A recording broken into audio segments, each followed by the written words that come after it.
star I see tonight. Wish I may. It's been so long since I have felt the warm embrace of sunrise and the love that we once shared. I never thought I'd ever feel this way again, but now. Anak, alam kong galit ka sa akin, pero galit? Wala na akong nararamdaman para sa inyo.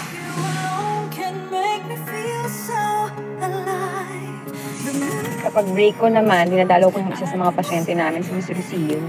Ano yung matandang dalaga? May isang anak, pero hindi naman siya dinadalaw niya. Kaya may mga ganong klaseng anak. Kayang-kayang tiisin yung mga magulang nila. Na-scam ka?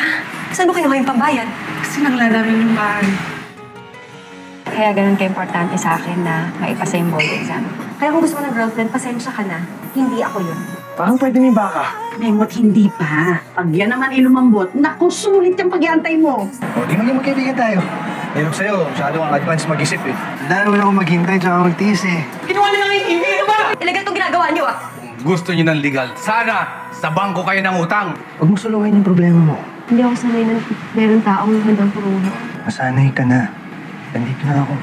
Stella, huwag mo nang pakawalan ng lalaking yan. You have a good man there. You're back! Pwede pa ba ako mag-apply? May nakuha na akong kitchen manager. But I have a better offer. Matutulungan niya kayo sa kasunod ko. Maraming salamat po. Umpisa pa lang. Alam ko na intention mo. Lasing ka, Atom. Hindi mo alam sinasabi mo. Hoy, kinakausap kita! Atom na! Wala kang ganun eh. Sana inaalam mo kung bakit umabot sa ganun. Tinanong mo man lang ba ako kung okay ako? Hindi, di ba? Kasi ang totoo, wala kang pakialam. Eh di maghiwalay na lang tayong dalawa.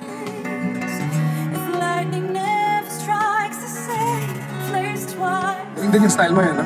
Hintay mo muna umalis yung asawa ko sa may sunod ka naman. So tell me, Atom, how did you find your sweet moments with Stella? Nag-enjoy ka ba? May second chance pa ba para sa dalawang pusong itinakda pero pagmamay-ari na ng iba?